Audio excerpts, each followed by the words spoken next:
સમાજ સેવાથી રાષ્ટ્ર સેવામાં આપણું યોગદાન.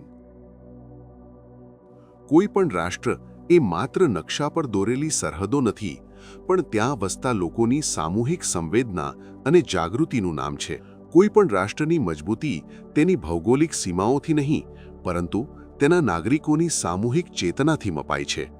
વ્યક્તિથી સમાજ અને સમાજથી રાષ્ટ્ર સુધીની યાત્રા એ જ સાચી વિકાસ યાત્રા છે. જ્યારે વ્યક્તિ પોતાની સ્વાર્થની સીમાઓ ઓળંગીને સમાજ માટે વિચારતી થાય, ત્યારે સમાજ ચેતનાનો જન્મ થાય છે. પરંતુ જ્યારે આ જ સમાજહિતની ભાવના રાષ્ટ્રના સાર્વભૌમત્વ, અખંડિતતા અને વિકાસ સાથે જોડાય છે, ત્યારે તે રાષ્ટ્ર ચેતના બને છે. જ્યારે સમાજનો પ્રત્યેક ઘટક પોતાની સામાજિક જવાબદારી પ્રત્યે જાગૃત થાય છે, ત્યારે જ રાષ્ટ્ર ચેતનાનો જન્મ થાય છે. મને કહેતા ગૌરવ થાય છે કે વિશ્વ ઉમિયા ફાઉન્ડેશન જેવી વૈશ્વિક સંસ્થા આજે આ જ કાર્ય, એટલે કે વ્યક્તિને સમાજ સાથે અને સમાજને રાષ્ટ્રના કલ્યાણ સાથે જોડવાનું કાર્ય સુપેરે કરી રહી છે. સમાજ ચેતના એટલે માત્ર કોઈ જ્ઞાતિ કે સમુદાય પૂરતું સીમિત રહેવું એવું નથી, પરંતુ સમાજમાં રહેલી નબળાઈઓને દૂર કરી એક તંદુરસ્ત વાતાવરણ ઊભું કરવું તે છે. રાષ્ટ્ર એક મોટું વૃક્ષ છે અને સમાજ તેના મૂળ છે. જો મૂળ મજબૂત અને પોષણયુક્ત હશે, તો જ રાષ્ટ્રરૂપી વૃક્ષ ફળદ્રુપ અને મજબૂત બનશે. વિશ્વ ઉમિયા ફાઉન્ડેશનનું વિઝન અને ભૂમિકા. વિશ્વ ઉમિયા ફાઉન્ડેશન એ માત્ર એક ધાર્મિક સંસ્થા જ નથી, પરંતુ સામાજિક ક્રાંતિનું કેન્દ્ર છે. માં ઉમિયાના આશીર્વાદ સાથે જ્યારે લાખો પાટીદારો અને અન્ય સમાજો એક છત નીચે ભેગા મળે છે, ત્યારે તેનો હેતુ માત્ર ભક્તિ નથી, પરંતુ શક્તિ અને એકતાનો સમન્વય છે. સંસ્થાની કેટલીક અનોખી પહેલ જોઈએ તો ખ્યાલ આવશે કે એ કઈ રીતે રાષ્ટ્રીય પરિવર્તનનું નિમિત્ત બની શકે છે. આ પહેલને સમજાવતા કેટલાક મુખ્ય બિંદુઓ નીચે મુજબ છે. સાંસ્કૃતિક સેતુ. વિશ્વ ઉમિયા ફાઉન્ડેશન દ્વારા America, Canada, Australia, UK, Africa સહિતના વિવિધ દેશોમાં સંગઠનનો જે વ્યાપ વધારવામાં આવ્યો છે, તે માત્ર એક સંસ્થાનો વિસ્તાર જ નથી, પણ ગ્લોબલ પાટીદાર અને ભારતીય સંસ્કૃતિના સમન્વયની એક નવી ક્ષિતિજ છે. વિદેશમાં વસતી નવી પેઢી પોતાના મૂળિયા અને જગતજનની ઉમિયા માતાજીના આશીર્વાદથી વંચિત ન રહે, તે માટે આ સંગઠન એક મજબૂત કડીનું કામ કરે છે. તે પશ્ચિમી સંસ્કૃતિની વચ્ચે સનાતન ધર્મના સંસ્કારોનું સિંચન કરે છે. એનઆરઆઈ સ્નેહ મિલન. સંસ્થા દ્વારા દર વર્ષે એનઆરઆઈ સ્નેહ મિલનનું આયોજન થાય છે. તેમાં અનેક દેશોના વ્યાવસાયિકો જોડાય છે. વિદેશમાં સ્થાયી થયેલા સમૃદ્ધ ભારતીયો પોતાની શક્તિ, બુદ્ધિ અને સંપત્તિનો ઉપયોગ વતન ગુજરાત અને ભારતના વિકાસ માટે કરી શકે તેવું વાતાવરણ આ સંસ્થા પૂરું પાડે છે. શિક્ષણ, સ્વાસ્થ્ય અને સામાજિક સેવાના કાર્યોમાં એનઆરઆઈ મિત્રો ખૂબ સારી રીતે સહભાગી બની માતૃભૂમિનું ઋણ અદા કરે છે. આપત્તિ વ્યવસ્થાપન અને સુરક્ષા કવચ. વિશ્વના કોઈ પણ ખૂણે જ્યારે કોઈ ભારતીય મુશ્કેલીમાં હોય, ત્યારે આ સંસ્થાનું નેટવર્ક એક સપોર્ટ સિસ્ટમ તરીકે કામ કરે છે. ખાસ કરીને વિદેશમાં અભ્યાસ માટે જતા વિદ્યાર્થીઓ માટે રહેઠાણ, નોકરી કે અન્ય કાયદાકીય મદદ માટે આ સંસ્થાનું સંગઠન આશીર્વાદરૂપ સાબિત થાય છે. સંગઠન એ જ શક્તિ છે. આ મંત્રને વિશ્વ ફલક પર ચરિતાર્થ કરીને સંસ્થાએ સાબિત કરી રહી છે કે ભૌગોલિક અંતર હોવા છતાં આપણે સૌ એક છીએ. આ એકતાનો ભાવ રાષ્ટ્ર નિર્માણમાં પણ મહત્વનો ભાગ ભજવે છે. આ રીતે માં ઉમિયાનો રથ હવે વિશ્વ ઉમિયાધામ જાસપુર અમદાવાદ પૂરતો સીમિત નથી. 7 સમંદર પાર પણ તેની આસ્થાનો ધ્વજ લહેરાઈ રહ્યો છે. રજવાડાઓનું સન્માન. અંગ્રેજોની હકુમતમાંથી ભારત જ્યારે આઝાદ થયું, ત્યારે સરદાર પટેલના કહેવાથી પળનો પણ વિલંબ કર્યા વિના પોતાના 562 રજવાડાઓ અખંડ ભારતના નિર્માણ માટે ભારત માતાને ચરણે સમર્પિત કરી દીધા. એવા રાજવીઓના ત્યાગને સન્માનિત કરવા માટે દેશમાં સૌપ્રથમ વિશ્વ ઉમિયા ફાઉન્ડેશને 1 લાખની જન્મદિન વચ્ચે પૂર્વ રજવાડાઓના પરિવારોનું આદરપૂર્વક સન્માન કર્યું. ઇતિહાસના પાનાઓમાં ક્યાંક વિસરાઈ ગયેલી એ ગૌરવશાળી ક્ષણોને જીવંત કરવામાં આવી. આજના સમયમાં જ્યારે વ્યક્તિગત સ્વાર્થ અને નાના વિવાદો સમાજને તોડી રહ્યા છે, ત્યારે રાજવી પરિવારોના આ સન્માન દ્વારા નવી પેઢીને શીખ મળે છે કે રાષ્ટ્રહિતથી મોટું બીજું કંઈ નથી. પોતાના રજવાડા જતા હોવા છતાં સરદાર પટેલના કહેવાથી એક અવાજે એક થઈ જવું એ સાચી રાષ્ટ્ર સેવા છે.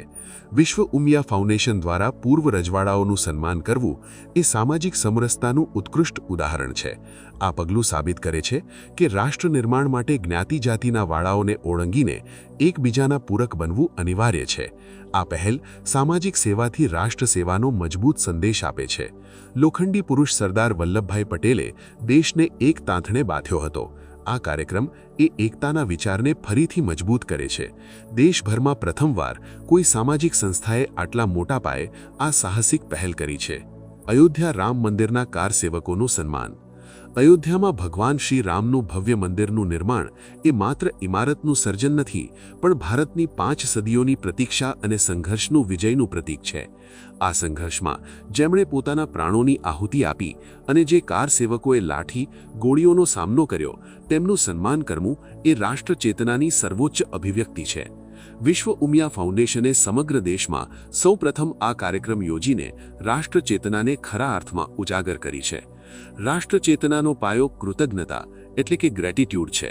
જે રાષ્ટ્ર પોતાના શહીદો અને સંઘર્ષ કરનારા નાયકોને ભૂલી જાય છે, તેનું પતન નિશ્ચિત હોય છે.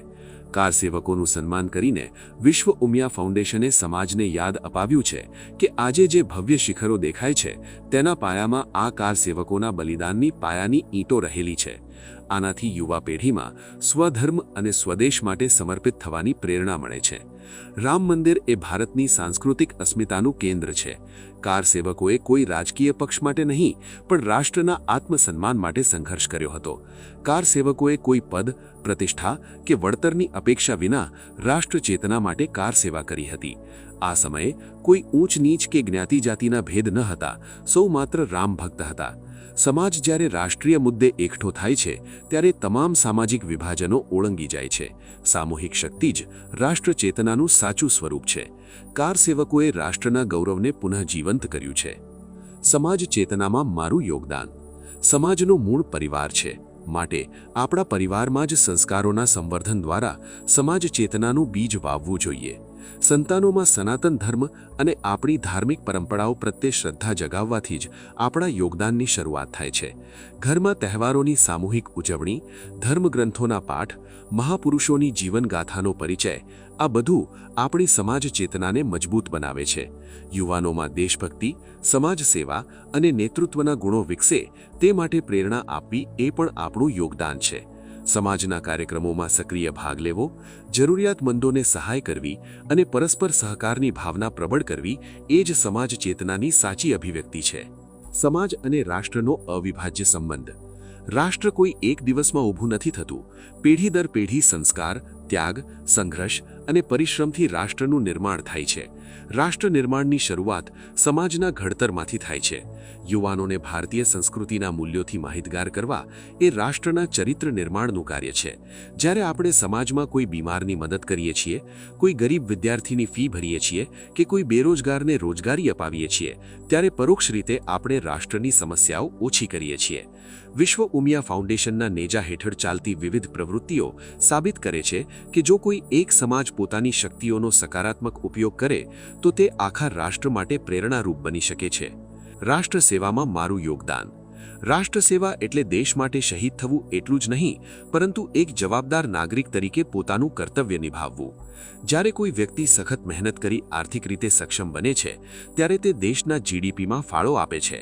વિશ્વ ઉમિયા ફાઉન્ડેશનની બિઝનેસ વિંગ વાઇબ્સના માધ્યમથી ઉદ્યોગોને પ્રોત્સાહન આપવું એ રાષ્ટ્ર સેવાનું જ એક રૂપ છે. આત્મનિર્ભર ભારતના સ્વપ્નને સાકાર કરવા માટે સમાજના યુવાનો ઉદ્યોગ સાહસિક બને તે અનિવાર્ય છે. આપણા સમાજને સંગઠિત રાખવાની સાથે અન્ય સમાજો સાથે પણ સુમેળભર્યા સંબંધો જાળવવાના ભાવ સાથે સમાજને જોડવું એ રાષ્ટ્રને એકતાના સૂત્રમાં પરોવવાનું કાર્ય છે. નિષ્કર્ષ: આજની પેઢી ટેકનોલોજીમાં આગળ છે, પણ તેને સંસ્કારોની જરૂર છે. આ સંસ્થા યુવા પેઢીને ભારતીય સંસ્કૃતિના મૂલ્યોથી માહિતગાર કરીને રાષ્ટ્રના ચરિત્ર નિર્માણનું કાર્ય કરે છે. હું સ્વયં જાગૃત બનું, મારા પરિવાર અને સમાજને જાગૃત કરું અને સમાજની શક્તિનો રાષ્ટ્રના વિકાસમાં વિનિયોગ કરું, એ જ સાચી દેશ સેવા છે. મારું યોગદાન ભલે નાનું હોય, પરંતુ સતત અને નિષ્ઠાપૂર્વકનું હોય તો એ સમાજ અને રાષ્ટ્ર બંને માટે મૂલ્યવાન છે. જ્યારે સમાજનો પ્રત્યેક નાગરિક એમ વિચારવા લાગશે કે રાષ્ટ્રનું હિત એ જ મારું હિત છે, ત્યારે ચેતનાનું સૂર્ય સુવર્ણ તેજ સાથે પ્રકાશશે.